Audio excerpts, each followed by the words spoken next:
Hello students, class 11th accountancy में हम लोग चैप्टर 9 कर रहे थे ऑब्जेक्टिव क्वेश्चन, जिसका क्वेश्चन नंबर 22 लास्ट वीडियो में हम लोगों ने देखा मतलब इसके आंसर को सिर्फ देखा। अब इसके डिटेल एक्सप्लेनेशन को हम देखते हैं थोड़ा। देखिए, example of nominal account. Nominal account क्या होता है? तो तीन टाइप का आपका अकाउंट को बांटा गया है तीन कैटेगरी में। एक होता है आपका पर्सनल अकाउंट और एक होता है आपका रियल और नॉमिनल। तो बेसिकली अकाउंट को कितने भाग में बांटा गया है? तीन भाग में, पर्सनल, रियल, नॉमिनल। एक हो गया आपका, यहाँ करते हैं, पर्सनल अकाउंट, और दूसरा होता है आपका इम्पर्सनल अकाउंट। ठीक है, एक हो आपका पर्सनल और दूसरा इम्पर्सनल। तो पर्सनल अकाउंट तो पर्सनल अकाउंट है, जो पर्सनल नहीं है वो इम्पर्सनल है। इसमें क्या आता है? रियल अकाउंट और नॉमिनल अकाउंट। ठीक है, तो अगर पूछा जाएगा कि इम्पर्सनल अकाउंट को कितने भागों में बांटा गया है, 2, 3, 4, 5, तो कितना होगा? 2, रियल अकाउंट और नॉमिनल अकाउंट। ठीक है, और ये भी पूछ सकता है कि इम्पर्सनल अकाउंट के अंदर क्या क्या आता है, तो रियल अकाउंट और नॉमिनल अकाउंट आता है। ठीक है, तो बेसिकली अकाउंट को कितने भाग में बांटा गया है? तो एक हो गया आपका पर्सनल, एक हो गया आपका रियल और एक हो गया आपका नॉमिनल। तो तीन भाग में बांटा गया है। आप इसको ऐसे लिख सकते हो, पर्सनल अकाउंट, इम्पर्सनल को दो भाग में, यानी ये हो गया आपका रियल अकाउंट और हो गया आपका नॉमिनल अकाउंट। ये हो गया आपका। अब सबका अपना अपना रूल है। Debit the receiver, credit the giver. पूरा रूल लिखे, याद होना चाहिए आपको, छोड़ देते हैं। Debit the receiver, credit the giver, debit ward comes in, credit ward goes out, debit all expenses losses, credit all income and gain. ये इसका रूल है। रूल आपको याद होना चाहिए, तभी बनेगा। चलिए, अब इसमें कहता है आपका कि एग्जाम्पल ऑफ नॉमिनल अकाउंट। तो नॉमिनल अकाउंट क्या होता है? डेबिट साइड में हम क्या लिखते हैं? सीधा सीधे लिखते हैं, या तो एक्सपेंस लिखते हैं या तो फिर लॉस लिखते हैं। और नॉमिनल अकाउंट के क्रेडिट साइड में हम क्या लिखते हैं? तो या तो आपका इनकम लिखते हैं या फिर आपका जितना भी गेन्स है वो सारा कुछ हम लिखते हैं। नॉमिनल अकाउंट की बात कर रहे हैं। जितना भी एसेट है उसको हम यहाँ लिखते हैं। अगर एसेट आ रहा है बिजनेस में तो परचेस किए तो डेबिट, और एसेट जा रहा है बिजनेस से तो क्रेडिट। ठीक है, उसी तरीके से ये हो गया आपका डेबिट द रिसीवर। अगर रिसीवर है तो डेबिट, और क्रेडिट द गिवर। अगर गिवर है तो आपका क्रेडिट करते हैं। चलिए, ठीक है, इस टाइप से कुछ। नॉमिनल अकाउंट क्या है? अब स्टॉक। स्टॉक क्या है? अनसोल्ड गुड्स को हम स्टॉक बोलते हैं, जिसको हम करंट एसेट की कैटेगरी में रखते हैं। थोड़ा सा यहाँ बात करते हैं। करंट एसेट्स क्या क्या हो गया? Cash in hand plus cash at bank. Business का पैसा जो बिजनेस के अंदर है, कैश इन हैंड। बिजनेस का पैसा जो बैंक में जमा है, कैश एट बैंक। इसके बाद डेटर्स, बिल्स रिसीवेबल,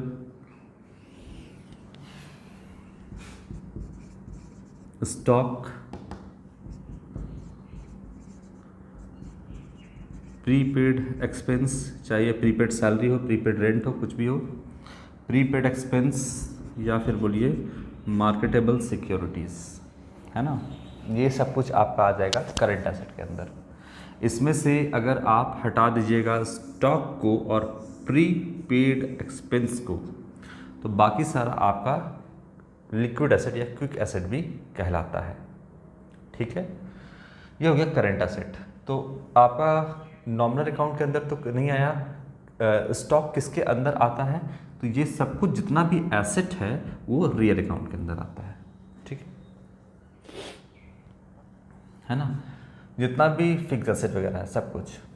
तो यहाँ पर तो आपका एसेट दिख रहा है, लेकिन फिर भी इसमें से अगर आप बात करें प्रीपेड एक्सपेंस वगैरह की या डेटर की, तो ये सब कुछ आपका पर्सनल अकाउंट के भी अंदर आता है। तो एक्सपेंस के आगे पीछे कुछ भी लगता है तो वो आपका पर्सनल अकाउंट भी बन जाता है, या किसी पर्सन को रिप्रेजेंट करता है तो वो पर्सनल अकाउंट भी होता है। चलिए, इसके बाद हो गया आपका सैलरी। सैलरी में आपका क्या है, एक्सपेंस है बिजनेस के लिए। देखिए यहाँ एक्सपेंस है, तो ये जो एक्सपेंस है आपका, ये किसके अंदर आता है, नॉमिनल अकाउंट के अंदर आता है। एक्सपेंस तो है सैलरी, लेकिन इसके पीछे क्या लिखा है, आउटस्टैंडिंग एक्सपेंस, तो ये फिर किसके अंदर आ जाएगा, आपका पर्सनल अकाउंट के अंदर आएगा, रिप्रेजेंटेटिव पर्सनल अकाउंट के अंदर आएगा। इस तरीके से कुछ गुडविल जो है वो आपका क्या है, एसेट है, तो रियल अकाउंट के अंदर आएगा। ठीक है, रियल अकाउंट के अंदर फिक्स एसेट, फिक्स एसेट के अंदर इनटैंजिबल फिक्स एसेट के अंदर आएगा आपका गुडविल। ठीक है, तो आपको यहाँ पर ध्यान देना है कि जितना भी आपका यहाँ पर जो पर्सन हो या फिर पर्सन से रिलेटेड हो या फिर आर्टिफिशियल पर्सनल हो, वो सब कुछ पर्सनल अकाउंट के अंदर आएगा। ठीक है, रियल अकाउंट के अंदर वो जो भी एसेट है वो सारा आपका रियल अकाउंट के अंदर आता है, जितना भी एसेट है। ठीक है, अब इसमें से हो सकता है कि कुछ एसेट ऐसा हो जैसे प्रीपेड एक्सपेंस ही है, एसेट की तो कैटेगरी में आता है, लेकिन फिर भी ये पर्सनल अकाउंट है, क्योंकि वो देखिए ये जो एक्सपेंस है वो तो नॉमिनल अकाउंट है, और प्रीपेड जो है ये किसी को इशारा कर रहा है, किसकी तरफ, किसी पर्सन की तरफ, तो ये आपका पर्सनल अकाउंट हो सकता है। ठीक है, तो इसका पूरा एक लिस्ट आपको देखना होगा, ये पूरा लिस्ट हो सकता है चैप्टर अंत करेंगे या फिर कभी भी एक वीडियो अलग से बना करके पूरे लिस्ट को उसको समझाएंगे कि कौन सा पर्सनल है, कौन सा रियल है, कौन सा नॉमिनल है और क्यों है ये बात। इसके बाद फिर आपका गुडविल वगैरह तो आप जानते ही हो, लास्ट वीडियो में भी मैंने आपको बताया था। तो सैलरी हो गया, वेजेस हो गया, रेंट हो गया, ये सब आपका नॉमिनल अकाउंट के अंदर आता है। चलिए,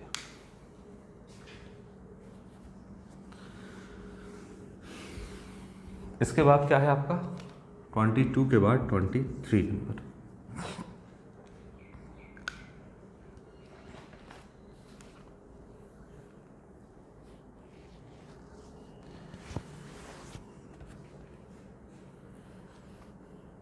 cash account is, cash account क्या है, a personal, real, nominal, none of this.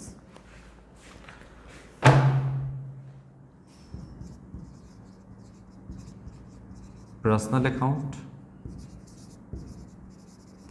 Real account, nominal account और नन ऑफ दिस।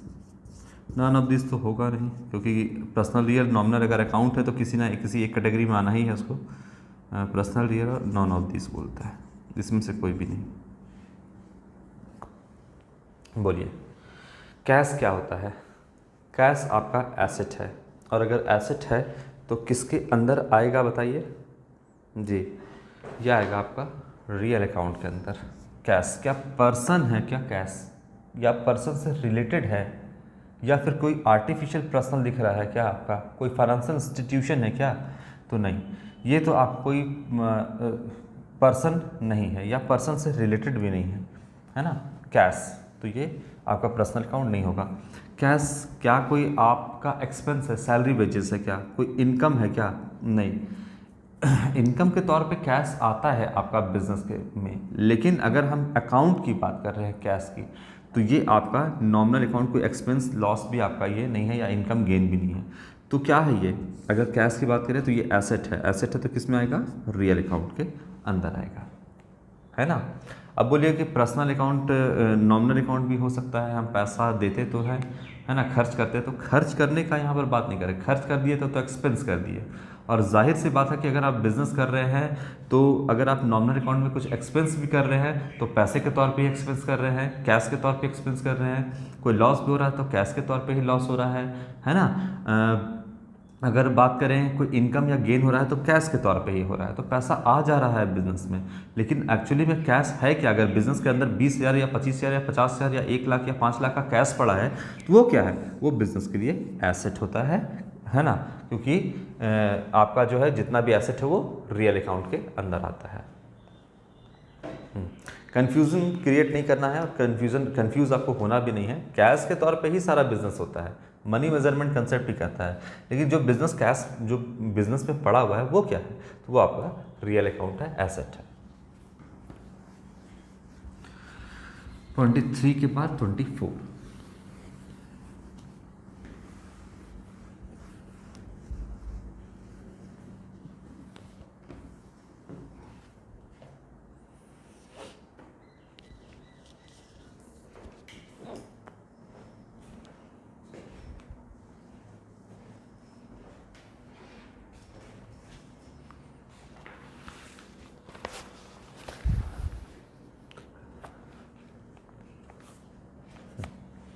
वही सवाल पूछा है जो मैंने अभी आपको बताया। रियल अकाउंट, या पूरा लिखते हैं, रियल अकाउंट्स आर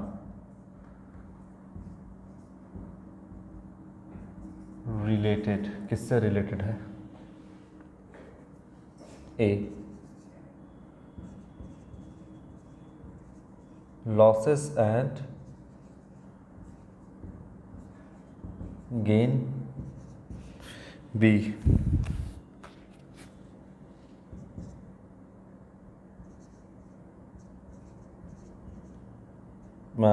पर्सन्स या फिर फर्म्स या फिर कंपनीज, सी, बोलने का ज़रूरत ही नहीं है, एसेट्स, और D, all of the above या all of these.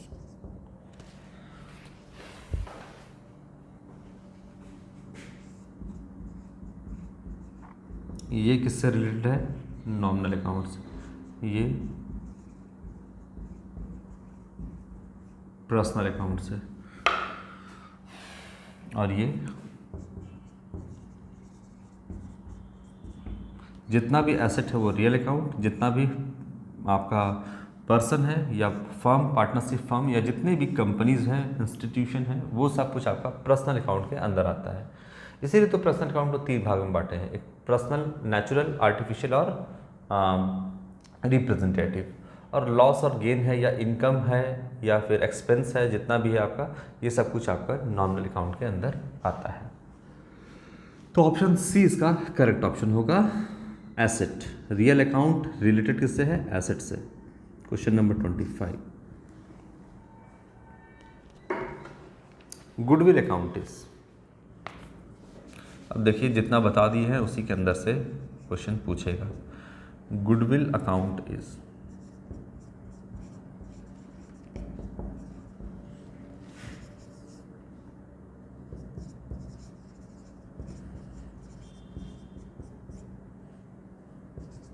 Personal account, real account, nominal account,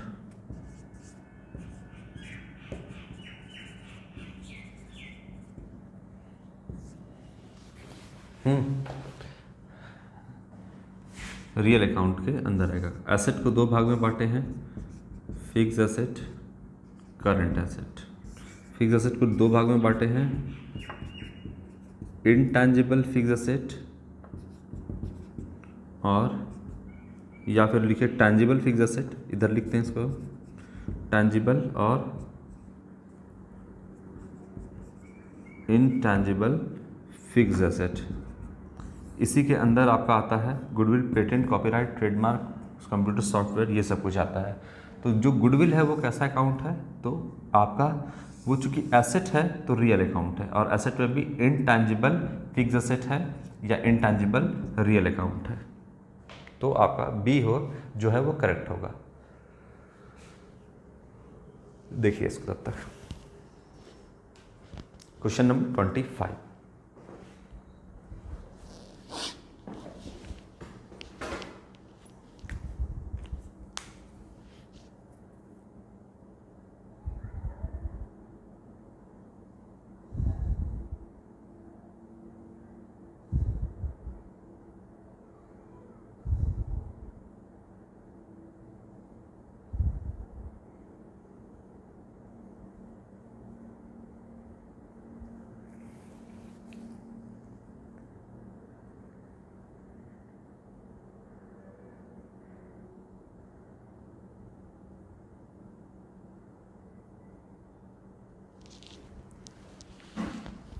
चलिए,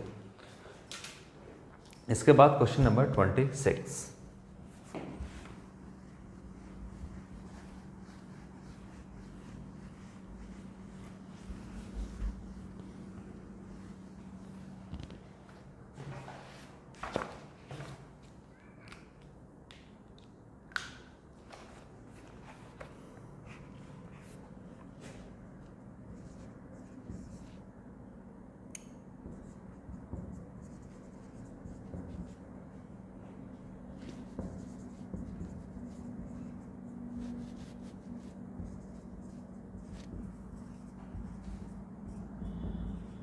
पर्सनल अकाउंट का एग्जाम्पल क्या है?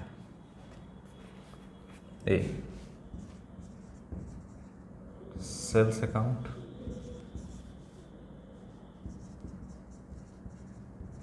अक्रूड इंटरेस्ट, अच्छा ठीक है। बी बोलता है गुडविल अकाउंट, गुडविल ही रखते हैं।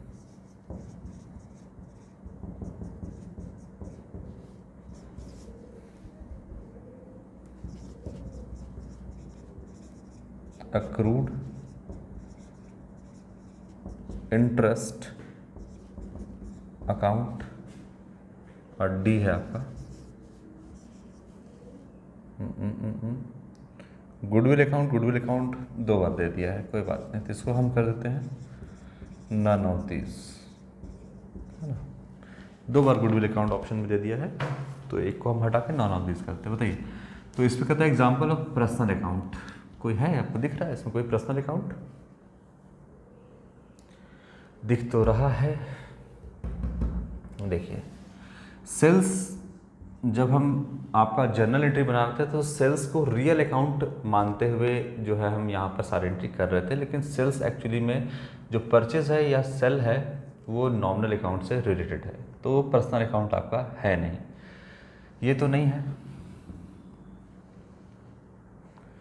ठीक है, जब आप परचेस करते हो तो मान के चलते हो कि आप पैसा खर्च कर रहे हो, तो परचेज आपका नॉमिनल अकाउंट है। सेल्स कर रहे हो तो आपका रेवेन्यू जनरेट हो रहा है, पैसा आ रहा है, तो आप इसको जो है इनकम मानते हो एक तरीके से, तो ये आ जाएगा आपका नॉमिनल अकाउंट की कैटेगरी में। हालांकि हम इसको जो बनाते हैं वो रियल अकाउंट मानते हुए बनाते हैं कि जब हम परचेस कर रहे हैं तो हमारा स्टॉक बढ़ रहा है, मतलब एसेट बढ़ रहा है, इसलिए हम रियल अकाउंट के रूल से बनाते हैं कि परचेस कर रहे हैं तो स्टॉक बढ़ रहा है, तो डेबिट वाट कम्स इन, है ना।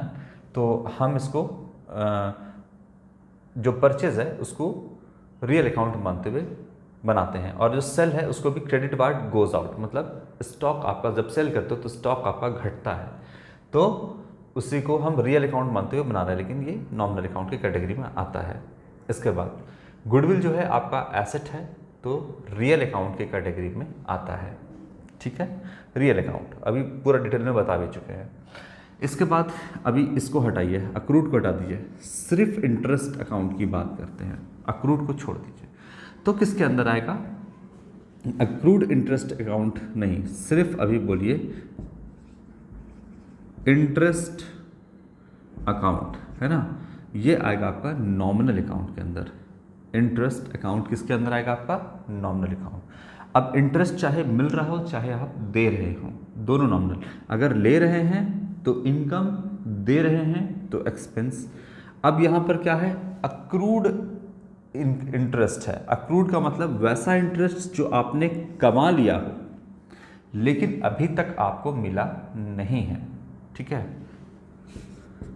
इंटरेस्ट का मतलब जो आपने या तो दे रहे हैं या तो मिल रहा है। अब अक्रूड का क्या मतलब गया? अक्रूड का मतलब क्या? वैसा इंटरेस्ट जो आपने कमा लिया है लेकिन अभी तक आपको मिला नहीं है। ठीक है, तो इंटरेस्ट के आगे यहाँ पर क्या लग गया? अक्रूड लग गया। तो फिर ये किस कैटेगरी में चला जाएगा बताइए? ये चला जाएगा आपका पर्सनल अकाउंट में चला जाएगा। किसी न किसी पर्सन का इंटरेस्ट तो अक्रूड है, यानी उसे रिप्रेजेंट कर रहा है, तो वो आ जाएगा आपका रिप्रेजेंटेटिव पर्सनल अकाउंट में, यानी वो आपका पर्सनल अकाउंट के अंदर आ जाएगा। अक्रूड इंटरेस्ट, अक्रूड मतलब बकाया है, किसी पर्सन का इंटरेस्ट अभी बकाया है, तो वो रिप्रेजेंटेटिव पर्सनल अकाउंट में चला जाएगा। तो अक्रूड इंटरेस्ट अकाउंट आपका जो है वो यहाँ पर पर्सनल अकाउंट के अंदर आएगा। कोई दिक्कत? नहीं है, तो ऑप्शन सी यहाँ पर करेक्ट होगा, है ना। सिर्फ इंटरेस्ट रहेगा नॉमिनल अकाउंट, अक्रूड इंटरेस्ट रहेगा पर्सनल अकाउंट, सिर्फ सैलरी रहेगा, सिर्फ सैलरी अकाउंट, है ना, सिर्फ salary account nominal account, outstanding salary personal account, कुछ भी, है ना, wages account nominal account, outstanding wages personal account, expense कोई भी एक्सपेंस, चाहे सैलरी है, रेंट है, कोई भी एक्सपेंस नॉमिनल अकाउंट, है ना। इसके पीछे अगर आप लगा दो प्रीपेड एक्सपेंस पर्सनल अकाउंट, इस तरीके से डिटेल में खैर मैंने समझाया इसको। तो क्वेश्चन नंबर 26 यहाँ पे समझ में आया।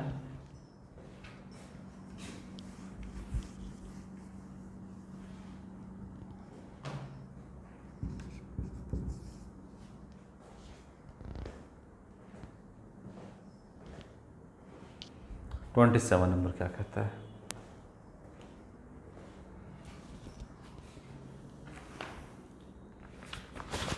ये तो चलिए आप लोग का कुछ कुछ क्वेश्चन तो ऐसे ही मुफ्त में दे दिया है ना। पर्सनल या पर्सनल नहीं लिखा है, पर्सन्स लिखा है। पर्सन्स हो गया, फॉर्म्स हो गया एंड कंपनीज हो गया। किसके अंदर आएगा? ठीक है, तो देखिए ऑप्शन थोड़ा सा आएगा तो ये पर्सनल अकाउंट के अंदर, लेकिन ऑप्शन में क्या दिया है? क्या ये एसेट है? बी, क्या ये लायबिलिटीज के अंदर आएगा? सी, थोड़ा सा अटपटा क्वेश्चन लग रहा है हमको।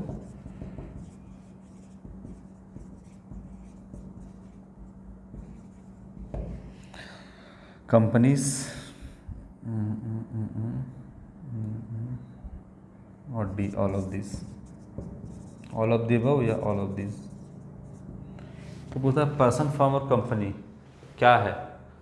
एसेट है, लायबिलिटी है, फिर बोलता है पर्सन, फर्म्स एंड कंपनी। तो ठीक है, ऑप्शन सी होगा यहाँ पर इस टाइप का क्वेश्चन में। पर्सन ये पूछता कि कौन सा अकाउंट है, ये पूछना चाहिए था एक्चुअली में, है ना, कि पर्सन, फर्म्स और कंपनी किस अकाउंट के अंदर आता है। तो ये आता है आपका पर्सनल अकाउंट के अंदर। और पर्सनल अकाउंट में भी कौन सा पर्सनल अकाउंट? तो artificial personal account, natural personal account नहीं, रिप्रेजेंटेटिव पर्सनल अकाउंट नहीं। जितना भी आपका यहाँ पर फर्म्स एंड कंपनी, अच्छा तीनों लिख दिया है यहाँ पर ना, ओके। तो जितना भी फर्म्स और कंपनी है ये आपका आर्टिफिशियल में आएगा, है ना। और पर्सन्स जितना भी है वो नेचुरल पर्सनल अकाउंट में आएगा। और अगर कोई एक्सपेंस अभी बकाया है देना तो वो रिप्रेजेंटेटिव पर्सनल अकाउंट में आएगा। तो बेसिकली अगर पूछा जाए कि जितना भी है वो किसके अंदर आएगा, तो पर्सनल अकाउंट के अंदर आएगा। फिलहाल यहाँ पे ऑप्शन सी जो दिया हुआ है उसके हिसाब से ऑप्शन सी आपका सही है। ये कोई एसेट नहीं, लायबिलिटी नहीं है, बल्कि ये आपका पर्सनल अकाउंट के अंदर आएगा। इस टाइप से ही आपको पूछना चाहिए था। क्वेश्चन का थोड़ा सा पूछने का तरीका गलत है यहाँ पे, है ना। ठीक है, क्वेश्चन नंबर 27 हो गया आपका। अगर इसी टाइप का मान लीजिए कि दे दिया तो ऑप्शन सी आप टिक करके आ जाओगे। क्वेश्चन नंबर 27 हो गया, यहाँ तक आप देखोगे। इसके बाद जो नेक्स्ट वीडियो में स्टार्ट करेंगे हम क्वेश्चन नंबर 28 से स्टार्ट करेंगे। तब तक आप जितना पुराना आपका है सिलेबस वो आप रिवाइज़ कर लोगे, और इसके बाद जो है 1 बाय 1 करके हम सारे क्वेश्चन को तो सॉल्व कराएंगे। लेकिन आपको ध्यान रखना है कंसेप्ट के ऊपर, सिर्फ ऑब्जेक्टिव क्वेश्चन के ऊपर नहीं। आप ऐसा कंसेप्ट अपना बना लो कि ऑब्जेक्टिव क्वेश्चन आपका खुद से सॉल्व हो जाए, आपको ज़रूरत ना पड़े वीडियो देखने का या फिर हेल्प लेने का। क्योंकि इतना बुक में डिटेल में स्टडी कर लोगे तो फिर आपको कुछ कुछ क्वेश्चन में वीडियो देखने की ज़रूरत होगी, सारे क्वेश्चन में देखने की आपको ज़रूरत भी नहीं होगी। तो ज़्यादा बेटर है कि आप कंसेप्चुअली सारे चीज़ों की पढ़ाई करो। तो क्वेश्चन नंबर 28 से हम नेक्स्ट वीडियो में स्टार्ट करेंगे। Thank you.